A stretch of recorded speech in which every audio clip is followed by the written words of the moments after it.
ओम नमो भगवते वासुदेवाय। रमा एकादशी व्रत कथा। कार्तिक कृष्ण पक्ष एकादशी। धर्मराज युधिष्ठिर बोले कि हे भगवान, अब आप मुझे कार्तिक मास के कृष्ण पक्ष की एकादशी की कथा सुनाइए। इस एकादशी का क्या नाम है तथा इसे कौन सा फल मिलता है। भगवान श्री कृष्ण बोले कि हे राजराजेश्वर, कार्तिक मास की कृष्ण पक्ष की एकादशी का नाम रमा है। इसके व्रत से समस्त पाप नष्ट हो जाते हैं। इसकी कथा इस प्रकार है।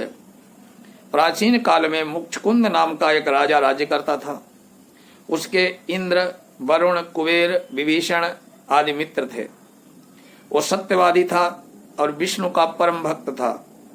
उसके एक उत्तम चंद्रभागा नाम की लड़की उत्पन्न हुई। उसने उस लड़की का विवाह राजा चंद्रसेन के पुत्र शोभन के साथ किया। एक समय जब कि वो अपनी ससुराल में थी, एक एकादशी पड़ी। चंद्रभागा सोचने लगी कि अब एकादशी समीप आ गई है, परंतु मेरे पति अत्यंत कमजोर हैं, इसलिए वो एक व्रत नहीं कर सकते, परंतु मेरे पिताजी की आज्ञा कठिन है। जब दशमी आई, राज्य में ढिंढोरा पिटा। उसको सुनकर शोभन अपनी पत्नी के पास गया और उससे पूछा कि हे प्रिय, तुम मुझे कुछ उपाय बतलाओ, क्योंकि यदि मैं व्रत करूंगा तो अवश्य ही मर जाऊंगा। इस पर चंद्रभागा बोली, हे प्राणनाथ, मेरे पिता के राज्य में एकादशी के दिन कोई भी भोजन नहीं करता। यहाँ तक कि हाथी, घोड़ा, ऊंट आदि भी घास, अन्न, जल आदि ग्रहण नहीं करते। फिर यहाँ मनुष्य कैसे भोजन कर सकते हैं। यदि आप भोजन करना चाहते हो तो यहाँ से किसी दूसरे स्थान को चले जाइए, क्योंकि यदि आप इसी स्थान में रहोगे तो आपको व्रत अवश्य ही करना पड़ेगा। इस पर शोभन बोला, हे प्रिय, आपका कहना तो उत्तम है, मैं अवश्य ही व्रत को करूंगा। मेरे भाग्य में जो लिखा है वही होगा। ऐसा विचार करके उसने एकादशी का व्रत किया। अब सूर्य भगवान भी अस्त हो गए और जागरण के लिए रात्रि हुई। वो शोभन को दुख देने वाली थी। दूसरे दिन प्रातः होने से पहले शोभन इस संसार से चल बसा। राजा ने उसे मृतक शरीर का अंतिम संस्कार करवा दिया। चंद्रभागा अपनी पति की आज्ञा अनुसार अग्नि में दहन न हुई, परंतु पिता के घर रहना उत्तम समझा। एक रमा एकादशी के व्रत के प्रभाव से शोभन को मंदराचल पर्वत पर धन धान्य से युक्त और शत्रुओं से रहित एक उत्तम नगर प्राप्त हुआ। एक समय मुचकुंद नगर में रहने वाला एक सोम शर्मा नाम का ब्राह्मण तीर्थ यात्रा के लिए निकला। उसने घूमते घूमते उसको देखा। उस ब्राह्मण ने उसको अपने राजा का जमाई जानकर उसके निकट गया। राजा शोभन ब्राह्मण को देखकर आसन से उठ खड़ा हुआ। वो उससे अपने ससुर और स्त्री चंद्रभागा की कुशलता पूछने लगा। सोम शर्मा ब्राह्मण बोला, हे राजन, हमारे राजा कुशल से हैं। उनकी आपकी पत्नी चंद्रभागा भी कुशल है। अब आप अपना वृत्तांत बतलाइए। मुझे बड़ा आश्चर्य है कि ऐसा विचित्र और सुंदर नगर आपको किस प्रकार प्राप्त हुआ। शोभन बोला, हे ब्राह्मण, ये सब कार्तिक मास की कृष्ण पक्ष की रमा एकादशी के व्रत के प्रभाव से है। इसी से मुझे अनुपम नगर प्राप्त हुआ है, परंतु ये अध्रुव है।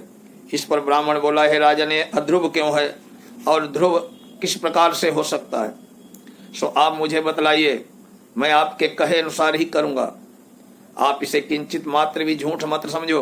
शोभन बोला, हे ब्राह्मण, मैंने श्रद्धा पूर्वक व्रत किया था, उसके प्रभाव से मुझे नगर प्राप्त हो गया। इस वृत्तांत को राजा मुचकुंद की पुत्री चंद्रभागा से कहोगे तो वो इसको ध्रुव बना सकती है।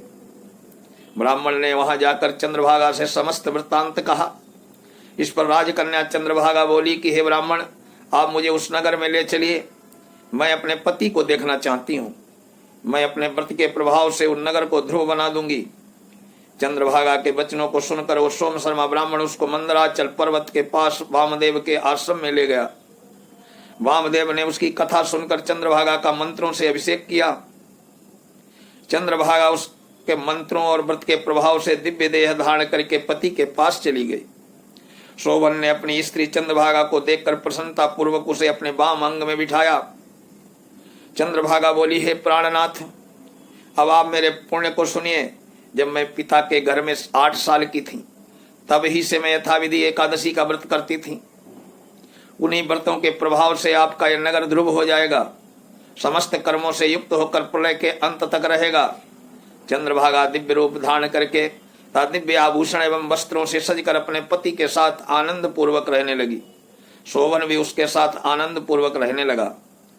हे राजन, ये मैंने रमा एकादशी का महात्म्य कहा है। जो मनुष्य इस रमा एकादशी के व्रत को करते हैं उनके समस्त ब्रह्म हत्या आदि के समान पाप भी नष्ट हो जाते हैं। जो मनुष्य रमा एकादशी का व्रत महात्म्य सुनते हैं वे अंत में विष्णु लोक को जाते हैं। भगवान बड़े दयालु हैं, क्षमावान हैं। श्रद्धा पूर्वक और या विवश होकर भी यदि कोई उनका पूजन एकादशी का व्रत करता है वो उसे भी उत्तम फल प्रदान करते हैं। किंतु प्राणी को चाहिए वो भगवान की पूजा पूरी श्रद्धा से करे। शोभन अपनी पत्नी के द्वारा श्रद्धा पूर्वक किए गए एकादशी के व्रत के कारण अपने राज्य को स्थिर कर सका। ऐसी सुकर्मा पत्नी भगवान विष्णु की कृपा से ही प्राप्त होती है। श्री पद्म पुराणे एकादशी व्रत महात्म्य।